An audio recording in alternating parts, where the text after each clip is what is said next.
Hello everyone, I'm John Horrigan and welcome to the Quabbin Reservoir. This presentation is being brought to you by the Wayland Council on Aging. And hello to all of our friends watching on Wayland Community Media Channel.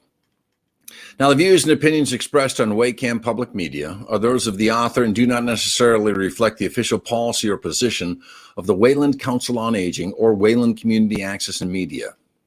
Any content that I provide is of my own personal opinion and is not intended to malign any religion, ethnic group, club, organization, company, individual, or anyone or anything. And this is a text-driven lecture for the benefit of those who may have difficulty hearing or if you're a poor listener like me. So any technical issues are certainly on my side. But maybe one day I'll be able to make a live presentation to you at the Wayland COA. But until then, stay safe, stay happy, and stay strong. I was very lucky to win 5 Boston New England Emmy Awards for my role as writer, co-producer, and performer on The Folklorist, produced out of New TV in Newton, Massachusetts. And if you'd like to get a hold of me, you can always reach me by email at johnhorrigan@hotmail.com or Facebook, John Horrigan, historian, pro sports announcer, J.R. Horrigan. So the Quabbin Reservoir, we're going to talk about Boston's fresh water and the history of that, the creation of the reservoir, the history of the area, and then finally I'll take you on a tour with me around the Quabbin Reservoir. So we as Americans take fresh, clean water for granted. 1 of 8 people in the world do not have access to fresh, clean water. And like the ancient Romans, American settlers built aqueducts to bring water into their communities. Now, the majority of fresh water on Earth is in ice caps, and the source of almost all fresh water is precipitation from the atmosphere in the form of mist, rain, and snow. And fresh water falling as mist, rain, or snow contains materials dissolved from the atmosphere and material from the sea, and also from the land, over which the rain-bearing clouds have traveled. So industrialized areas have rain that's typically acidic in nature because of the dissolved oxides of sulfur and nitrogen that are formed from the burning of fossil fuels in cars, factories, trains, aircraft, and from the atmospheric emissions of industry. In some cases, this acid rain pollutes lakes and rivers. Now, saltwater droplets can be absorbed into rain-bearing clouds, as do soil components, some with high iron and mineral concentrations, and consequently taint the purity of the precipitation. Saline water in oceans, seas, and saline groundwater make up about 90% of all the water on Earth.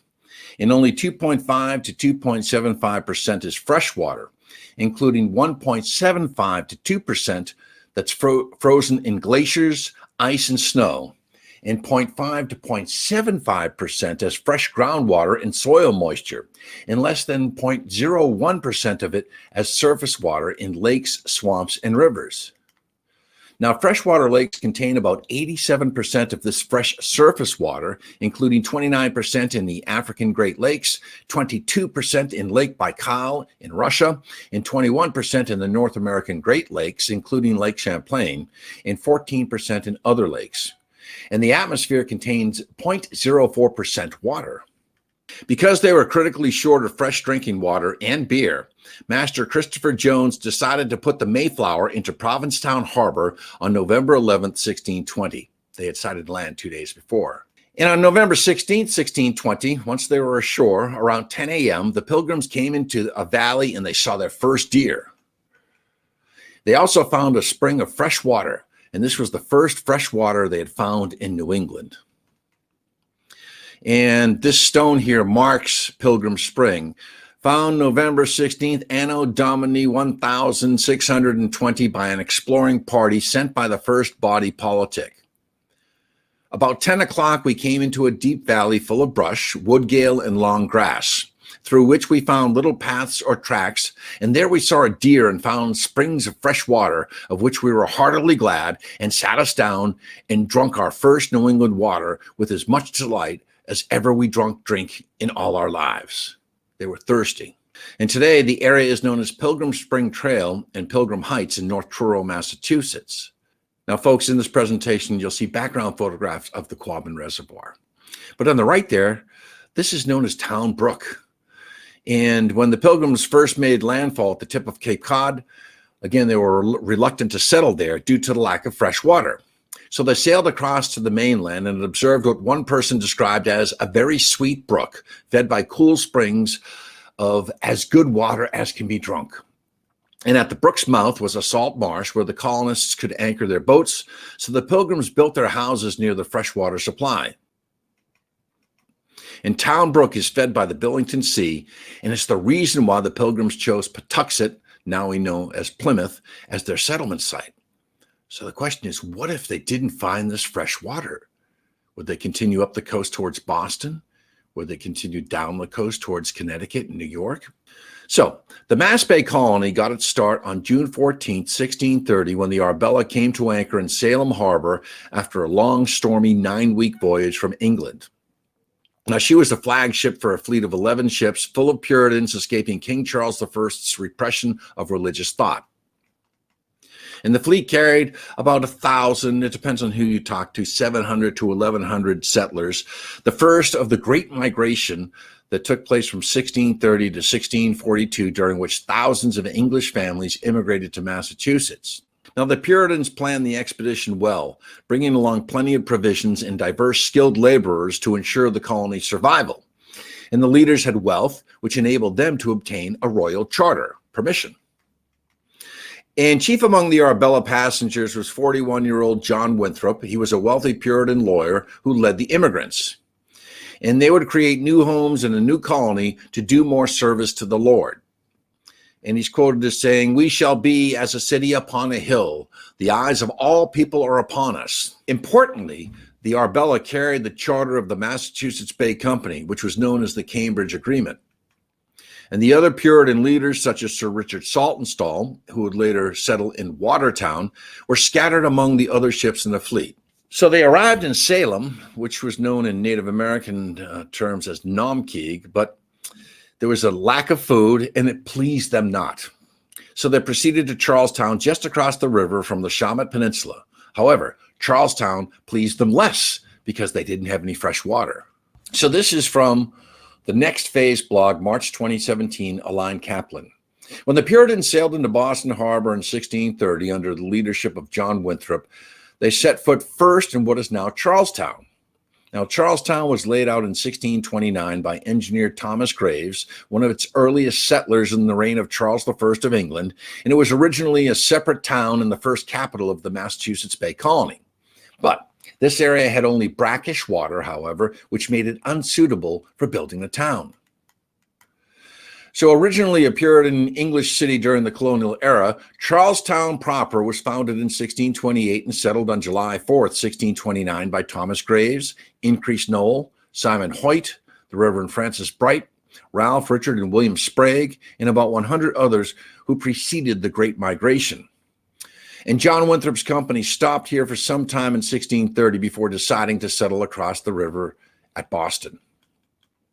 Now, bad water from a single spring located near the tide line took the blame for an epidemic of sickness that broke out among the 1,100 settlers, and over 200 would die. Fortunately, John Winthrop encountered Reverend William Blackstone, or Blackstone, an English immigrant who had arrived in Plymouth in 1623 and then migrated to Boston. Now, he lived alone on the western slope of Beacon Hill, known as Trymount, and you can see the depiction here of what his cabin would have looked like, with the hills of Boston that are no more. Now, William Blackstone, Boston's first European settler, charitably extended a welcoming hand to John Winthrop and his flock, a scene depicted by the Founders Monument on Boston Common. Now, William Blackstone, or Blackstone, was an Anglican minister and the first British settler in Boston. And he came here with a group of settlers in the Fernando Gorges expedition. And in 1625, he decided to live alone on the Shawmut Peninsula, and thus he became the first European colonist to settle in Boston. And he stayed on land that is now Boston Common. So he, Blackstone or Blackstone, not the Puritans who arrived in 1630, was the first true Bostonian. Now, Reverend Blackstone told them that the Shawmut Peninsula had an excellent spring and offered to share it with them. In fact, the Indian name Shawmut supposedly means land of living waters. And the name is derived from a term in Algonquian language, which doesn't really have a certain meaning, called Mashawamuk. And Blackstone was the first settler to use the word Shawmut to describe the peninsula in 1630. Now, Governor Winthrop announced the foundation of the town of Boston on September 7, 1630, and he named it after the town of Boston in the English county of Lincolnshire, from which several prominent colonists had emigrated from. And the name also derives from St. Botolph, who is the patron saint of travelers. Now, the Great Spring was located on the north side of what is now Beacon Hill, and the Puritans acquired the land on the peninsula from Blackstone and Cochituate, who is the Native American sachem or leader. And this clean and abundant water was so important that Winthrop's Puritans not only crossed the Mystic River and relocated on the Shawmut Peninsula, but they built their settlement around it near Beacon Hill. And their settlement would eventually become today's Boston. Now, the Great Spring is underneath on Boston's Spring Lane, a dark, crooked alley that connects Washington Street, then it was known as Cornhill Street, with Devonshire Street. And the old spring, sweet and reliable, provided water to the citizens of Boston for 200 years. Other springs, shallow wells, and cisterns supplemented its output as the population grew until a municipal water system took over in 1848. It was uncovered again in the 19th century, and then paved over. Thus, Boston's original source of fresh water, the single most important resource for the city's founding fathers, simply disappeared. And although one could say Boston was born on Spring Lane, the commuters hurrying along it to and from work have no clue as to the historical importance of the Great Spring. Or Water Street, which runs parallel to Spring Lane, retains an indirect connection to the spring that was just around the corner. There are two plaques. One reads, "Here was the Great Spring, which for more than 2 centuries gave water to the people of Boston." And then here's another plaque that's in the area that reads, "The excellent spring water on the Shawmut Peninsula drew the Puritans to settle here. The site of the spring is marked on Spring Lane. Nearby, the colonists built their compact town. The first church, first market, first prison, first burying ground, and the house of the first governor all stood close together. Today, 2 major landmarks, the old State House and King's Chapel, stood on the edges of the site of the early town center." And right here it shows you where the spring was, just off of Cornhill and modern-day Marlborough Street and Milk Street.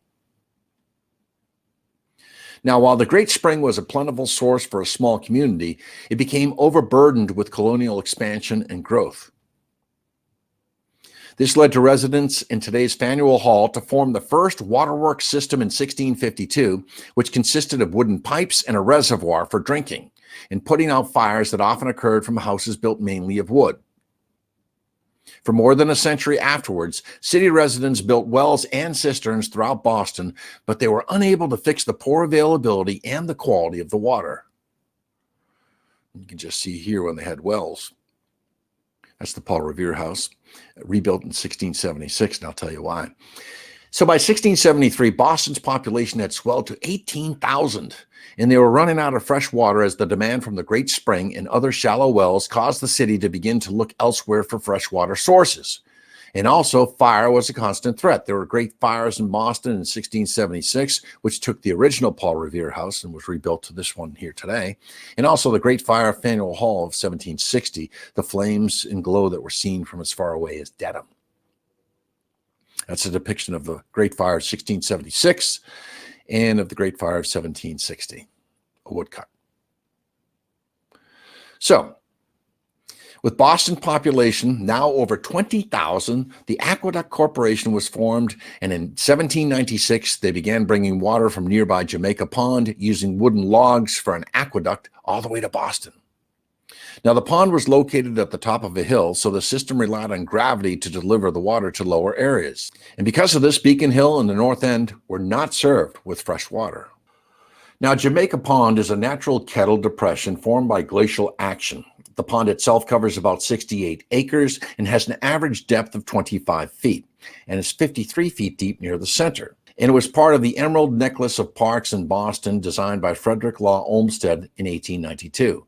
And the name Jamaica derives from an Indian name meaning abundance of beavers. So this makes Jamaica Pond the largest body of fresh water in Boston and the largest natural freshwater body in the lower Charles River watershed. Now, the Jamaica Plain Ice Company employed 350 men in 1874, and they harvested as much as 5,000 tons of ice per day from Jamaica Pond. and the pond was once the site of a popular annual winter skating carnival. But in 1929, this carnival was canceled by Mayor Curley when cracks appeared in the ice and 50,000 skaters had to be evacuated. Now, Jamaica Pond contained the best quality water, but only sold to the people who could afford it near the city. By the 1820s, the city realized how diseased the water system had become and how necessary water sanitation was needed. And this could only provide 50,000 gallons per day of fresh water to the residents of Boston. So by 1829, the Charles River and Spot Pond were now being considered as alternate sources of fresh water for Boston. Now, in the first quarter of the 19th century, as middle and upper class people paid increasing attention to cleanliness, they were buying bathtubs for their homes, patronizing these new commercial bathing establishments, and they were pursuing the medicinal benefits of water cures. But the lack of cleanliness in the city's poor neighborhoods appeared to endanger not only the people living there, but the health of all Bostonians. And by the 1830s, it was the newly arrived immigrants who suffered most from the lack of clean water, mostly Irish. Living in crowded tenements without decent sanitation, they were vulnerable to waterborne diseases such as cholera, typhus, yellow fever, spread by mosquitoes that bred in stagnant water tanks. And there were major cholera outbreaks in Boston in the years 1832 and 1848. So, after decades of arguing over the next course of action, and with Boston's population now over 100,000, water company owners agreed in the year 1848 to build a municipal water system available to the public using Long Pond, which was renamed Lake Cochituate Reservoir, in Natick, Wayland, and Framingham. And they formed 3 ponds, north, middle, and south. Its genesis dates to 1845 when a Sudbury River tributary was impounded to form the artificial lake with 17 miles of watershed, 2 billion U.S. gallons, and a yield of 10 million U.S. gallons per day.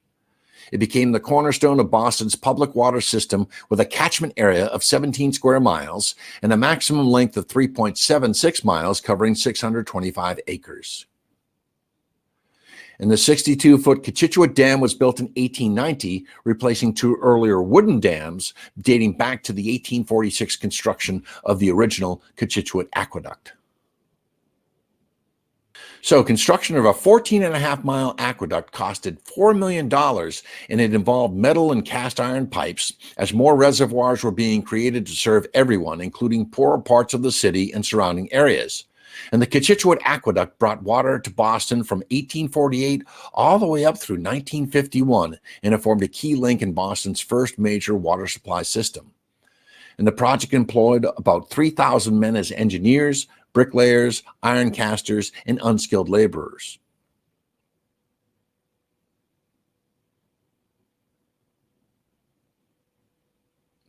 Now, the aqueduct was built in 1846 through the year 1848 to convey water from Lake Cochituate to the Brookline Reservoir, and it passed through Natick, Wayland, Wellesley, Newton, and Brookline.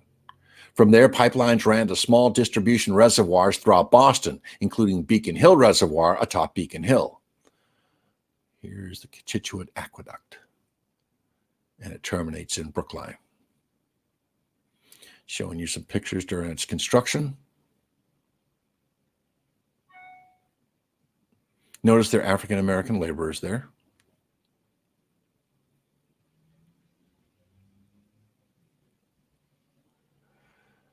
Now, Frog Pond. It was October 25th, 1848 at Frog Pond in Boston when a fountain of water shot 80 feet high into the air to inaugurate the city's first public water supply. There was a major parade, and depending upon which source you listen to, there was 100,000 to 300,000 people at the ceremony on Boston Common, as this would replace the city's cisterns, wells, and springs, and it gave citizens a steady supply of pure drinking water for the first time. And the mayor gave children the next day off from school so they could swim in the Frog Pond. A lot of history with the Frog Pond. It was so identified with the city that Edgar Allan Poe, who was born here, used it to insult Boston's first transcendentalist writers.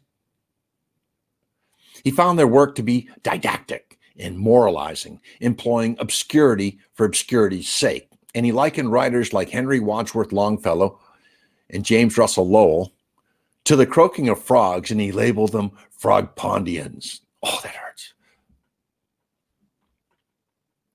I like Longfellow too. So there was obviously people died in the digging and creation of these aqueducts, dams, and reservoirs. But I want to call your attention to the Lower Falls Aqueduct breach of 1859. It's March 29th of that year, and the aqueduct lets go in Lower Falls at its connection with the pipes crossing the Charles River on the westerly side of Needham, modern-day Newton, and carries pipes, gravel, brick, and stone masonry into the Charles River, causing it to overflow its banks and throw back water upon the meadows and mills above. That's a depiction. But a young man named Ware rode his horse to Cochituate to tell them of the breach, and the water was turned off after 2 hours. And for his bravery, he was given a gold watch and chain from the Waltham Watch Factory. Now, the Beacon Hill Reservoir. The Beacon Hill Reservoir occupied a site on top of Beacon Hill, bounded by Dern Street, Hancock Street, Temple Street, and Mount Vernon Street. And it could hold 2.6 million U.S. gallons, and it covered 37,000 square feet. But by 1876, the reservoir no longer distributed water, but rather functioned as a storage facility, and it was dismantled in the early 1880s. That's where it was located, right there. That's what it looks like right there, big brick cistern. Now, the ceremony to lay the cornerstone took place at noontime on November 13th, 1847. Quote, but at 11:30, the ring at the head of the mast of the derrick to which the stone was suspended gave way, slightly injuring a little boy and breaking the leg of a little girl by the name of Frances Maria Hobbs, and doing considerable damage at the works. The laying of the stone was consequently postponed. That red arrow to the left there, that shows you the Beacon Hill Reservoir. So 2 years later, the building was complete, and on the morning of November 23rd, 1849, the water was let into it through the 30-inch pipe at 9:30 o'clock, and it was filled in 18 and a half hours. And that's an actual photograph right there in the foreground. Looks like a swimming pool, doesn't it? That's the Beacon Hill Reservoir, a building. Now, the Chestnut Hill Reservoir. It's a reservoir that was created from 1865 through 1870 on existing marshes and meadowlands to supplement the city of Boston's water needs. And today it serves as an emergency source. In fact, it was called into use in May of 2010 when there was a breakdown in the water distribution system in Massachusetts. So in 1870, the Mystic Lakes system, which was in Winchester, Medford, and Arlington, which had been developed by Charlestown, was added to the water system in Boston when Charlestown was annexed. And the lake system had a yield of 30 million gallons per day from its 28 square mile watershed. And a portion of the original water mains to Charlestown is still in service. The Sudbury Reservoir. You can see a picture here. What they had to do is connect the reservoirs, and I'm going to get to the Quabbin in a sec. But to get to Boston, you had to have substations, sub-reservoirs. So the Sudbury Reservoir is about 2 square miles, and it's an emergency reservoir, a backup reservoir, designated in 1976. And it's a Boston Metropolitan Water Reservoir in Massachusetts, located predominantly in Southborough and Marlborough, with small sections in Westborough and Framingham. And it was created when the Sudbury Dam was constructed to impound the Stony Brook branch of the Sudbury River. No part of the reservoir lies in the town of Sudbury, though. The main sources of water are the Quabbin, the Wachusett Reservoir, and the Ware River. The 8 billion gallon reservoirs cover 1,500 acres. The reservoir was first begun in 1878 as part of a system of reservoirs fed from the Sudbury River to supplement the Lake Cochituate system in Natick. And water began to fill the reservoir on February 8, 1897. Here's a photograph of the Sudbury Dam and the aqueduct. So in 1897, the reservoir's new Sudbury Dam on the Stony Brook branch of the Sudbury River was completed. And the reservoir was fed from the Wachusett Reservoir on the west by the Wachusett Aqueduct, 1898, and by local streams. And the reservoir water was delivered to the Weston Reservoir to the east by the Weston Aqueduct, constructed in 1901, or via a channel to the Framingham Reservoirs. They were like Foss 1, Foss 2, Foss 3, they were called. And the Sudbury Aqueduct to the Chestnut Hill Reservoir. Again, they had to link the reservoirs together to get the water to Boston. This is Echo Bridge, by the way. The Sudbury Aqueduct runs 16 miles from Farm Pond at Waverly Street in Framingham to Chestnut Hill Reservoir in Boston's Chestnut Hill. It was constructed between 1875 and 1878, with Boston's population now climbing to 300,000. It was in use for almost 100 years. And it was designed to carry water from the watershed of the Sudbury River to Boston and its surrounding communities. Now, the Boston metropolitan area continued to grow rapidly throughout the 1890s.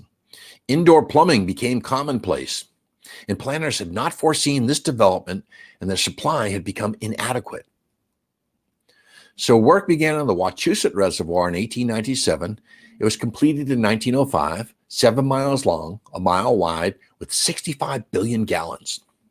Now, the Nashua River above the town of Clinton was impounded by the Wachusett Dam, and 6.5 square miles were flooded in the towns of Boylston, West Boylston, Clinton, and Sterling.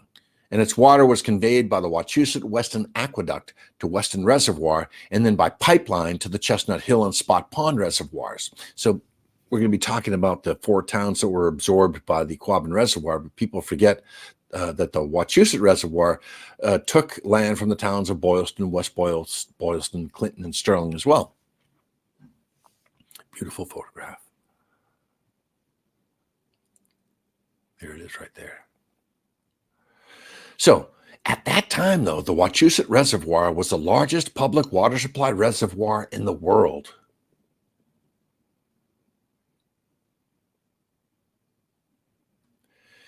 Now, West Boylston's prominent landmark, the old stone church, was left remaining as a reminder of those that lost their homes and jobs to the building of this reservoir.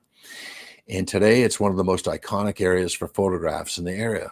At the turn of the 20th century, the following water sources were considered now. Boston's running out of water. They were going to take it maybe from the Nashua River, Lake Winnipesaukee, Sebago Lake, and even the Merrimack River. You've been patient, and now the Quabbin Reservoir. I just wanted to bring you up to speed on how fresh water came into our faucets.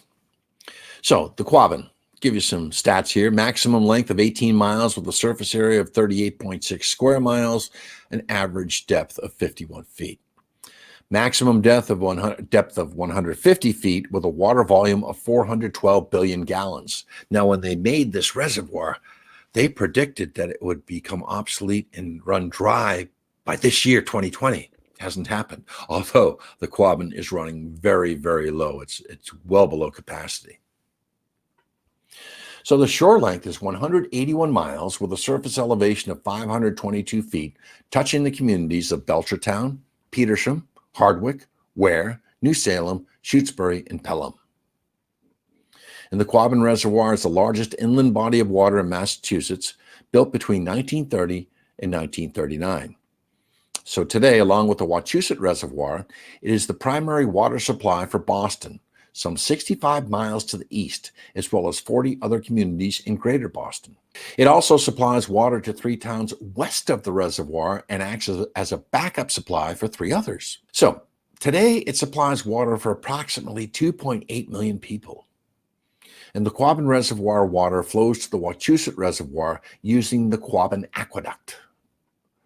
In 1893, the Massachusetts Board of Health issued a report analyzing population and water use trends, and they recommended the creation of a metropolitan water district serving several suburban communities in addition to Boston, and the construction of 2 new reservoirs, one on the Nashua River northeast of Worcester and one in the Swift River Valley. The General Court acted to establish the Metropolitan Water District, including 26 communities within 10 miles of the Massachusetts State House, later in 1895. And the Board of Health study had anticipated that Swift River water would be required by 1915, but this prediction had proven overly pessimistic. So the introduction of mandatory water metering, just like we have today, odd and even, right, who can water their lawns, in the water district communities, and there were other efforts to reduce waste and inefficient uses. They plugged leaks. That made it possible to delay the construction of the reservoir or any other new water sources until the 1930s. Now, Frank E. Windsor was the chief engineer for the Metropolitan Water District from 1926 until he died in 1939. He never saw the Quabbin Reservoir full to its capacity. He was involved in the design and the construction of the Quabbin, along with Goodnoe Dike and Windsor Dam. And of course, they named the dam after him. And his previous experience was as chief engineer for a reservoir in Rhode Island in Cochituate. So in 1922, a study officially endorsed the Swift River Valley as the next extension of the water system and created the MDC, the Metropolitan District Commission, which is today is the Massachusetts Water Resource Authority, MWRA, to oversee the construction and maintain the system after it was completed. In 1926, the Ware River Act was passed, starting construction on the first stage of the project, which was a 12-mile-long tunnel connecting Wachusett Reservoir with the Ware River. And this is called the Ware River Diversion. And during the 1930s, this tunnel was extended to the Swift River. And the complete tunnel is now known as the Quabbin Aqueduct. And there you can see the aqueduct leading from the Quabbin to the Wachusett. Now, this is when residents in the Quabbin area of the 4 towns that would be disincorporated, Dana, Prescott, Greenwich, Enfield, and this is when they saw the proverbial writing on the wall. A story of a farmer in Enfield said that his 2 boys one Saturday were out hunting and they came back and they found these sticks with red cloth taped to them. Surveyors. And the farmer decided to sell his land in the next few weeks. Although the project was enthusiastically supported by lawmakers in the Boston area, of course it was opposed by residents of the affected towns. They wanted to take their land, their property, and their livelihood. People forget when the towns were disincorporated, all the jobs that were lost. So the state of Connecticut sued Massachusetts, claiming that these waters were rightfully meant to flow into the Connecticut River and subsequently through their state, and they were being illegally diverted. So the lawsuit was unsuccessful, but Massachusetts was still bound by discharge minimums set under the regulatory authority of the Secretary of War over navigable waters. Specifically, the Swift River needed to maintain a 20 million gallon per day flow downriver from the dam. Before the reservoir's construction, there was a hill in Enfield called Quabbin Hill and a lake in Greenwich called Quabbin Lake. I'm going to stop here. I may say Greenwich. Some old timers call it Greenwich, others call it Greenwich. Interchangeable, in my opinion. So these were from the Nipmuc Indian word meaning the place of many waters or meeting of many waters, and these became the basis for naming the new reservoir, Quabbin. Now the Quabbin was formed by inundating the Swift River Valley, a drainage basin lying entirely within the state, by damming the river and a col through which Beaver Brook would have otherwise provided another outlet for its water. When construction on the dam began in the mid-1930s, the Swift River was redirected from its riverbed through a diversion tunnel. Quabbin Reservoir was Boston's 4th westward reach for a pure upland source of water that could be delivered by gravity and not require filtration. And construction of the Quabbin required impoundment of the Swift River and had to take 4 towns with it: Dana, Enfield, Greenwich, and Prescott. Now, on August 14, 1939, that tunnel was sealed with rock. And over the next 7 years, the waters of the Quabbin Reservoir slowly rose behind the newly completed Windsor Dam, which was an earth-filled structure 2,640 feet long, rising 170 feet above the riverbed, and the slightly smaller Goodnoe Dike. Now, the water gradually submerged the roads that had linked the towns. It swallowed all but the peaks of about 60 hills and mountains, transforming Prescott Ridge into Prescott Peninsula. I may say Prescott as opposed to Prescott. Again, residents of the area will use the 2 terms interchangeably, the pronunciations. The Quabbin Reservoir then was full for the first time in June of 1946. In 1941, the land that would become the Prescott Peninsula became the Quabbin Reservoir Precision Bombing and Gunnery Range. Now, this range was used by the Army Air Forces and later the U.S. Air Force planes from both Hanscom Army Airfield and Westover Army Airfield from 1941 through 1951. The Quabbin's creation required the flooding and thus the disincorporation in April of 1938 of the 4 towns, Dana, which was located in Worcester County, Enfield, Greenwich, and Prescott, which were all located in Hampshire County. Now, the land remaining from the disincorporated towns was added to surrounding municipalities, including Belchertown, Pelham, New Salem, Petersham, Hardwick, and Ware. And one additional town on the reservoir is Shutesbury in Franklin County. And because of New Salem's annexation of the Prescott Peninsula, a large wedge of land shifted from Hampshire County to Franklin County. And today, the majority of the reservoir lies in either New Salem or Petersham. So, of the land used to make the dam, about 60,000 acres were purchased and the rest was seized by eminent domain in 1938. The town of Dana voted to voluntarily give up their land to the project. Around 2,500 residents lost their homes as part of the flooding. In addition, 36 miles of the Boston and Albany Railroad's Athol branch, the so-called Rabbit Run, were abandoned. Originally, it was called as the Springfield, Athol, and Northeastern Railroad. And Route 21, formerly reaching Athol, was truncated to the south side of the reservoir, and new roads, now US 202, called Daniel Shays Highway, and Route 32A were built, respectively, on the western and eastern side of the reservoir. The designation of Route 109 was removed in 1933 from the road, once running from Pittsfield to West Brookfield and leading into Enfield Center from the southeast, and a different road southwest of Boston received that designation. The buildings in the towns were flooded by the reservoir and they were removed, but some cellar holes were left intact while others, chiefly in Prescott and below the flow line, were just filled in. And old roads that once led to the flooded towns can be followed to the water's edge. Now, there was extensive burning here. It was easier for the men that were clearing the area to burn the structures to the ground and leave the foundations, as opposed to try to disassemble them one by one. Some people did that, by the way, and they reassembled them in towns outside of the Quabbin area, and they're known as Quabbin, true Quabbin houses. In other words, every nail and board was from the original home and moved elsewhere. So not all elements of the towns were destroyed, however. Town memorials and cemeteries in the four towns were moved to Quabbin Park Cemetery, located on Route 9 in Ware, just off of the Quabbin's lands.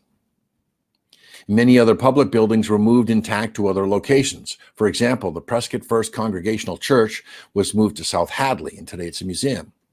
The North Prescott Methodist Episcopal Church was moved to Orange in 1949, and then to New Salem in 1985, where it forms part of the building complex of the Swift River Valley Historical Society. And the former Town Hall of Prescott now sits off of Route 32 in Petersham. Dana. In order to protect the water supply from the threats from unrestricted motorized vehicle use, most areas around the reservoir are publicly accessible only by foot, with limited parking available at some of the surrounding gates. And large portions of Dana are on higher ground, and its remains, predominantly cellar holes, as well as the former town center where a historic stone marker was placed, can be visited. And I visited that area. Now, much of Prescott is above water on what is now known as the Prescott Peninsula. However, Prescott cannot be visited most of the year due to state restrictions, although there is an annual tour of the town conducted by the Swift River Valley Historical Society. I'd love to go on that one time. And a few houses and roads exist which were once part of North Prescott, which is now New Salem, and there's a town line marker just north of the gates indicating the former town line for Prescott. Now, cellar holes have been filled near the center of what was once Prescott to accommodate the former five-college radio astronomy observatory, once operated by the University of Massachusetts at Amherst. And there's a visitor center south of the reservoir, as well as an observation tower and Enfield Lookout. Now, this area is called Quabbin Park, and it's accessible by car from the south using State Route 9, and the park is a popular spot for hiking and other outdoor activities. I recently visited this, and unfortunately, Quabbin Tower is closed due to COVID. And this area was formerly part of the town of Enfield, but now it's annexed by Belchertown. And this large block of forested land supports a great diversity of wildlife, and it's been the focus for the reestablishment and reintroduction of several species in Massachusetts, including bald eagles, loons, moose, deer, coyotes, black bears, foxes, and bobcats share the habitat, among others. I still think mountain lions are in there. Let's go over the Quabbin timeline. 10,000 BC, the last glacial age ends as New England's glaciers retreat to the north-northwest. And the Swift River Valley landscape was sculpted by the glaciers, and they included high ridge tops running in a north-south direction. By 4000 BC, the Pocumtuck and the Nipmuc Indians inhabited the Swift River Valley. There was plenty of game for them to hunt: deer, birds, rabbits, squirrels, fish, and crops from the rich soils that provided a steady food supply. 1736, January, the General Court makes a grant of 1,000 acres of land for the Quabbin territory. 1744, the first church in Swift River Valley is erected in Greenwich Plains. 1745, a saw and a grist mill is built in Greenwich by a man named Holmes. 1749, Quabbin becomes incorporated as a parish. 1754, Greenwich is incorporated, and in August of that year, they have their first town meeting. In 1758, Conkey's Tavern is erected in what will become Prescott. And in 1770, a dam is constructed in the valley by Ephraim Woodward. He operated a sawmill in the region. And the Enfield Congregational Church is erected in 1788. Now, Shays' Rebellion, I'm going to talk about that in just a moment, took place from the winter of 1786 through early 1787. And the event was actually plotted at Conkey's Tavern in the future town of Prescott. In 1799, the 6th Massachusetts Turnpike is built, connecting the Swift River Valley to Amherst and Worcester at a cost of an astounding $760 per mile. That's a lot of money back then.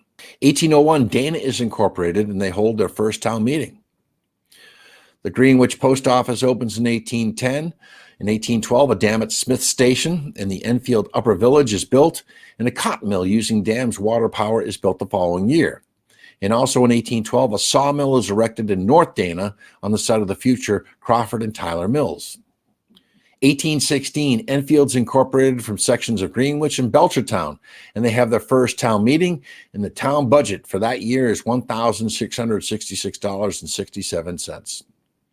Now, Swift River Company is formed in 1821. The following year, 1822, Prescott is incorporated, and they have their first town meeting, and a post office opens. And by 1822, Boston is a city, and 100 gallons of water is used daily by each family in Boston. In 1823, the Dana Post Office opens. In 1824, the Greenwich Village Post Office opens. In 1830, here are the populations in the Swift River Valley. Dana, 623 people. Enfield, 1,056. Greenwich, 813. And Prescott, 758.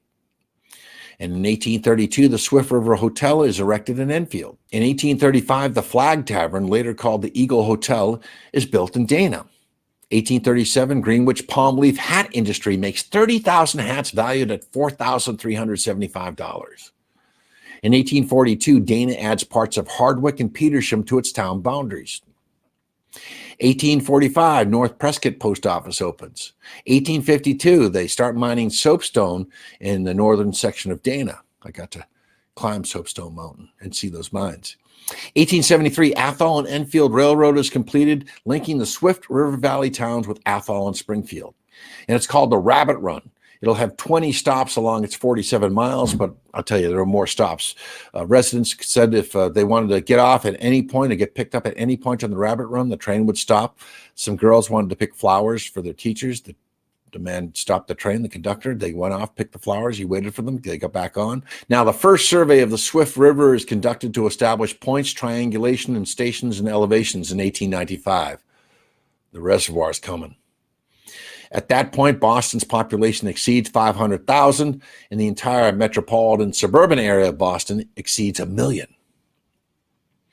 Then the Quabbin Club, which was a prominent women's club in the valley, forms in Enfield in 1897. And by 1899, the Massachusetts Drainage Commission submits a report to the state legislature outlining plans for 26 cities and towns to consolidate into one water system for both water and sewer services. 1900, Swift River Valley, here are the populations. Dana, 790. Enfield, 1,036. Greenwich, 491. Prescott, 380. And in 1901, Dana celebrates 100 years.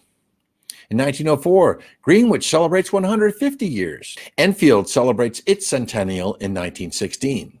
In 1919, a joint board of the newly created Metropolitan District Commission, the MDC, and the Department of Public Health are created, and initial studies of additional water supplies include diversions of both the Millers, Swift, and Ware Rivers at a proposed cost of $65 million. A lot of money back in those days. By 1920, here are the Swift River Valley town populations. Dana, 599. Enfield, 790. Enfield lost over 400 people. Greenwich, 399, and Prescott, 236. Boston's population, almost 750,000 people. 1921, a second survey of the Swift River Valley is conducted for reservoir information. By this time, the residents know they're going to be chopping down the trees and moving them out. In 1922, a joint report of the MDC and the Department of Public Health was filed, recommending taking water from the Ware River and creating a massive reservoir in the Swift River Valley. In August of 1922, the Prescott Centennial is held. In 1924, the Prescott Post Office closes and mail is now routed through Greenwich. In 1926, the Ware River Act passes, appropriating funds for the construction of a 12-mile-long aqueduct from Ware River to Wachusett Reservoir. And the Metropolitan District Water Supply Commission, the MDWSC, is set up to run the project. And Frank Windsor, in that year, is appointed chief engineer of the Quabbin project. In 1927, the Swift River Act passes, appropriating money for the construction of a reservoir in the Swift River Valley. This was the nail in the coffin for those four towns, 1927. In the same year, North Prescott Post Office closes. The Ware River Diversion Project begins. And in 1928, Prescott holds its last town meeting, and MDWSC assumes administrative operations for the town. It's becoming a ghost town. In 1930, 40,000 acres of land is purchased to date by the MDWSC, and a majority of Dana's center residents decide to give up their land as the Swift River Act is amended to reflect this decision. And in Swift River Valley in 1930, they're starting to move out. Dana, 595, Enfield, 497. Huge drop in population. Greenwich, 238, and Prescott, only 48 remained. In 1931, the U.S. Supreme Court rules in favor of Massachusetts in a suit brought by the state of Connecticut over riparian rights. Settlement includes an agreement to maintain the flow of the Swift River with a 20 million gallons per day release downstream of the dam, and work on the Swift River project proceeds. In that same year, drought year, Wachusett Reservoir, 1930 and 1931 were very dry years in eastern Massachusetts and central Mass.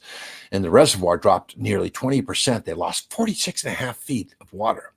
And in March of that year, the first water from Ware River is diverted through the newly completed aqueduct to the Wachusett Reservoir. The tunnel cost is $700,000 per mile, also taking 13 lives, and 20,000 acres of land is purchased in the Ware River watershed. In 1932, the Metropolitan District Water Supply Commission, the MDWSC, votes to call the reservoir Quabbin, again, a Nipmuc Indian word for the place or the meeting of many waters. And in 1933, the Quabbin Aqueduct is completed. Quabbin Park Cemetery is dedicated. They move all the corpses and the gravestones. They do miss a few because some had buried the relatives on their own family plots and they were missed. And the Swift River Diversion Tunnel is in full use now in 1933 by passing water around the dam area. And by 1934, the MDWSC had purchased 60,000 acres to date for the Quabbin project. In 1935, it's June 1st, the final run of the Athol and Enfield Rabbit Run in the Swift River Valley. Route 202 opens that same year, the Daniel Shays Highway. And in 1935, the last active factory in the Swift River Valley closes. And here are the populations in 1935. Dana, 387 people. Enfield, 495. Greenwich, 219. Prescott, only 18. In 1936, woodpeckers began clearing the valley of all vegetation to a height 10 feet above the flood line. Woodpeckers was the name given for all these migrant workers who came out in search of work in the 1930s, time of the Depression. A lot of them didn't know how to even handle or swing an axe, and that's why the local residents called them woodpeckers. They'd come in, get drunk in the local taverns, harass their women, and there was a friction between the woodpeckers and also the residents of those four towns. In fact, there's accusations that the woodpeckers committed arson in the area because they were certainly Sparkies. They were burning down buildings, and some people said that they burned down structures that they had no right to burn down. And then from March 8th through the 21st, you have the Great Flood of New England, one of the greatest floods in New England's history. 6.11 inches of rain falls in 14 days. And of course, it added to significant runoff from snowmelt. The Great Flood of 1936 just decimated the Connecticut River Valley. So in 1936, the Swift River Valley Historical Society is formed. In that same year, the Enfield Congregational Church is destroyed by arson fire. Again, Enfield residents felt that it was burned down by the woodpeckers. And in 1938, the remaining unbought land in the Swift River Valley is taken by eminent domain, seized, appropriated. In April of that year, Enfield, Greenwich, Dana, and Prescott are disincorporated, and there's a farewell ball held in the Enfield Town Hall. I guess all the residents came. It was a firefighters' ball, and at the stroke of midnight, they were playing Old Lang Syne, and at stroke of midnight, everything went quiet, and all you could hear was sobbing. And then 38, the powerful Great Hurricane in 1938, the last of three powerful hurricanes to hit New England. It hit Central Mass right up the Connecticut River Valley, and it dropped 11 and a half inches of rain in 5 days, and it raised the level of the Swift River by 15 feet at Windsor Dam. And 50 million board feet of timber are blown down on the Quabbin watershed alone. 1939, the Quabbin Reservoir, starting on August 14th, begins to fill up. By 1940, the Chandler Place in Enfield, which served as the MDWSC headquarters, is torn down.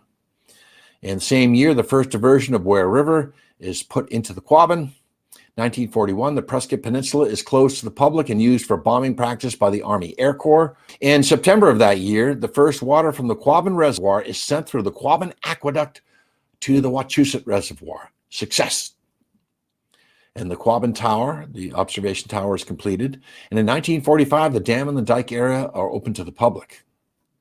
And by 1946, June 22nd, 1946, Quabbin Reservoir fills to its capacity at 530 feet above Boston City base level. So the water's running downhill. And the cost, $53 million, over budget. The Metropolitan Water District serves 20 cities and towns. And by July 5th, they allow shore fishing.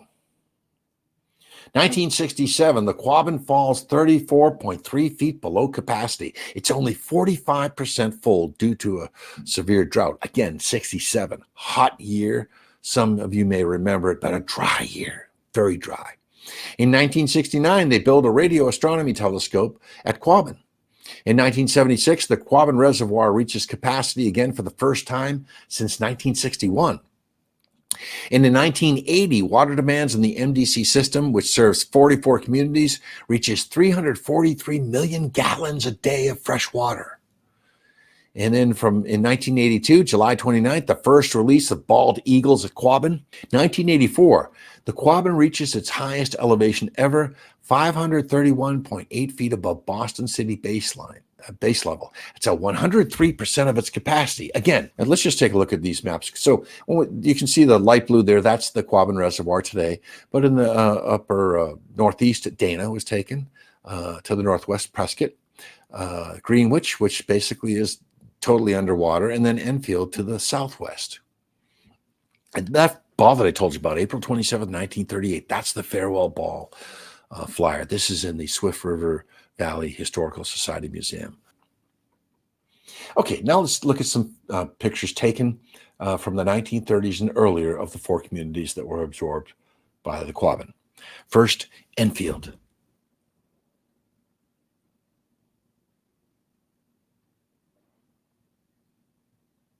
The old railroad depot at Enfield. A cold day, snow on the ground. There's the depot again. The center. Check out those wheels. Quabbin Lake. So there was actually a lake in the Swift River Valley area called Quabbin Lake. Look at it. Beautiful. Of course, that was absorbed by the building of the reservoir. This is obviously a holiday. I want to say it's the 4th of July. At a hotel. The Friends household. Underwater, underneath the Quabbin Reservoir, this is what you'll find. They did some deep dives on this, but you'll find cellar hole after pit after pit after pit. They found that these abandoned cellar holes have become habitats for different types of fish. Former home. Town Hall of Enfield. This shows you the decimation. There's the town hall, right? The decimation of the valley in Enfield, with the woodpeckers tearing up everything in its sight. And again, a nice photograph here, nice little community. Aerial shot before It was taken down. This was taken in the 1920s. And shot at one of the hills and the community in the foothills. A map of Enfield. Bird's eye view on the road to Athol. Postcard. Now let's look at Greenwich, the center of town. Church. This is the Greenwich Village Railroad Depot. Here's a view of Quabbin Lake, Greenwich. Looking downstream from Hales Bridge in Greenwich. Map. Village known as Huntington. Greenwich Village. Relaxing outside your home on a hill on a hot summer day. Looks like Dad and his daughter. Look at that photo. Gone. A woman out getting her mail. Now, as I look at this, you can see some smoke in the distance. I believe this is taken as they're starting to disincorporate the towns and start burning trees down, homes down, etc. Town Hall and Congregational Church in Greenwich. This is a true Quabbin house. I'm not sure what area it was moved to, but it was moved board by board, nail by nail to a new place.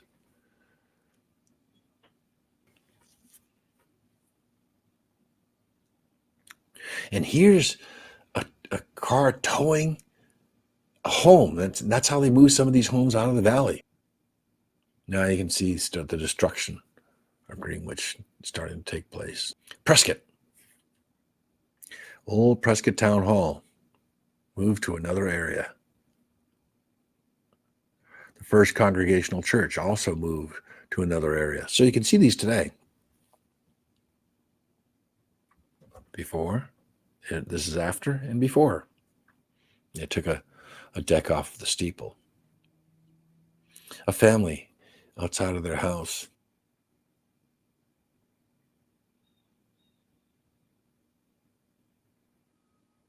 That's the sign I was telling you about, the town line between New Salem and Prescott. I couldn't find it. I'd look for it on one of my treks, but a kiln, a charcoal kiln. All gone.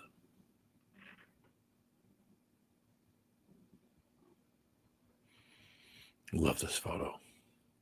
All that was, gone.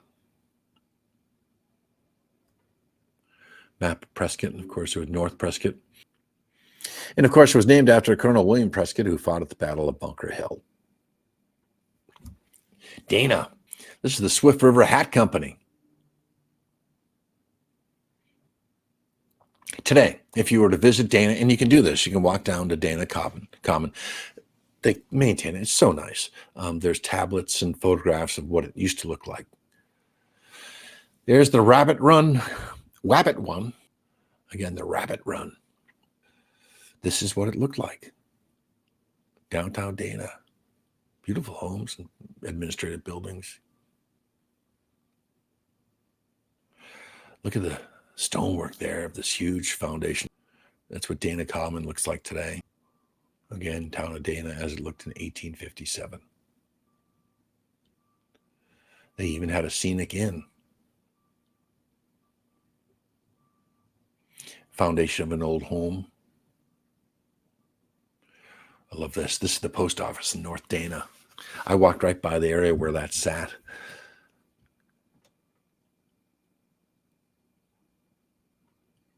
Okay, let's talk about some plane crashes. First one took place April 3rd, 1955. Dewey B. Durrett, he's 25 years old, takes off from Barnes Air National Guard Base in Westfield.